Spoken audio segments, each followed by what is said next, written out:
परिचय। कैसे हो अमित? मैं बढ़िया हूं। तुम चिंता में दिख रहे हो, क्या बात है? कल मेरी बहन ने मुझसे एक सवाल पूछा और मैं उसका जवाब नहीं दे सका। क्या सवाल है? क्या मैं इसे हल करने में तुम्हारी मदद कर सकता हूं? उसने पूछा कि ऐसा क्या है जो हमें फल भी देता है और लकड़ी भी, जो धरती पर पैदा हो सकता है और पानी में भी, जो घर में पाया जाता है और जंगल में भी। यह तो बहुत आसान है प्यारे। उन्हें वनस्पति या पेड़ पौधे कहते हैं। आओ सीखें। विभिन्न प्रकार की वनस्पतियों का वर्णन करना, किसी वनस्पति के मुख्य भाग का वर्णन करना, वनस्पतियों के मुख्य लाभ बताना। वनस्पति जीवन। नमस्कार दोस्तों, मैं पंकज हूं। क्या आप जानते हैं कि वनस्पति हमारे मित्र भी होते हैं, क्योंकि वो हमें भोजन और जीवन यापन के लिए जरूरी दूसरी कई सामग्री देते हैं। इसके अलावा वो हमें छाया भी देते हैं।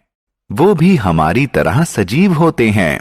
उन्हें अपने जीवित रहने और बढ़ने के लिए आहार और जल की जरूरत होती है। उनमें भी हमारी तरह विकसित और लंबे होने की योग्यता होती है। वनस्पतियों के प्रकार। बच्चों, हम अपने आसपास विभिन्न प्रकार के पेड़ पौधों को देखते हैं। हम देखते हैं कि कुछ पौधे लंबे होते हैं तो कुछ छोटे। जो पौधे बहुत लंबे और मजबूत होते हैं उन्हें पेड़ कहते हैं, जैसे आम, नारियल, नीम इत्यादि पेड़ हैं। जो पौधे पेड़ों से छोटे होते हैं उन्हें झाड़ियां कहते हैं, जैसे गुलाब या सूरजमुखी के पौधे। इनके अलावा कुछ वनस्पतियां बहुत छोटी होती हैं। इन्हें शाक कहते हैं। बैंगन और पालक शाक के उदाहरण हैं। बेल और लताएं।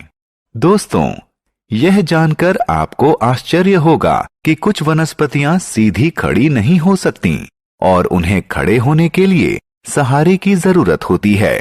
ऐसी वनस्पतियों को बेल और लताएं कहते हैं। बेल किसी सहारे के साथ बढ़ती है, जैसे कि मनी प्लांट। लताएं जमीन पर फैलकर बढ़ती हैं, जैसे कि कद्दू और तरबूज। वनस्पतियों के अंग। दोस्तों, आइए पौधों के विभिन्न अंगों की चर्चा करें। किसी पौधे के मुख्य अंग जड़, तना, पत्ते, फूल और फल होते हैं। आइए एक एक कर इन सभी के बारे में और जानें। जड़ पौधे का सबसे निचला अंग होता है।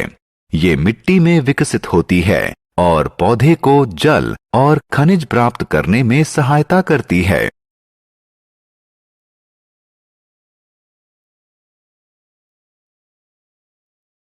तना और पत्तियां। पौधे का अगला अंग तना होता है। पौधे के कठोर भाग को तना कहते हैं, जो जमीन के ऊपर उगता है। यह पत्ते, फल और फूल को वहन करता है। तना पौधों को सहायता भी देता है। दोस्तों, क्या आप जानते हैं कि तने का कौन सा भाग उन्हें फल तैयार करने में मदद करता है? बिल्कुल सही, पत्तियां करती हैं। पत्तियों का रंग हरा होता है और ये तने से उत्पन्न होती हैं। फूल और फल। दोस्तों, आइए अब हम पौधे के सबसे आकर्षक और सुंदर भाग यानी फूल के बारे में जानें। फूल विभिन्न रंगों और प्रकार के होते हैं, जैसे सूरजमुखी, गुलाब या डहेलिया इत्यादि। मैं जानता हूं कि आप में से ज्यादातर लोग फल पसंद करते हैं। पौधे के रसदार भाग को फल कहते हैं। फल विभिन्न आकार, प्रकार और रंग के होते हैं, जैसे केला, आम, सेब या संतरा।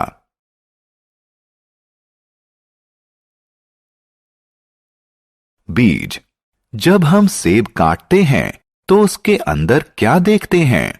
हाँ, बिल्कुल सही, हम छोटे भूरे बीज देखते हैं। दूसरे फलों के अंदर भी बीज होते हैं, जैसे पपीता और आम। क्या आप जानते हैं कि नए पौधे का जन्म बीज से होता है?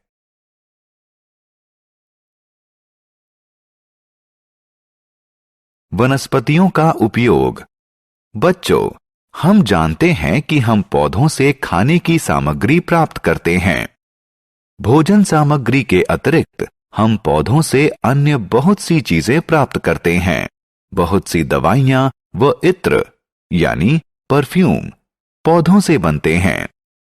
पेड़ हमें लकड़ी भी देते हैं। कुछ स्थानों पर लकड़ी से घर भी बनते हैं। आओ खेलें। दोस्तों, आइए आपकी जानकारी की परीक्षा लें। पौधों के विभिन्न अंगों से उनके कार्यों का मिलान करें। हमने क्या चर्चा की? हमारी ही तरह पौधे भी सजीव होते हैं। पौधे कई प्रकार के होते हैं, जैसे पेड़, झाड़ियां, शाक, बेल और लताएं।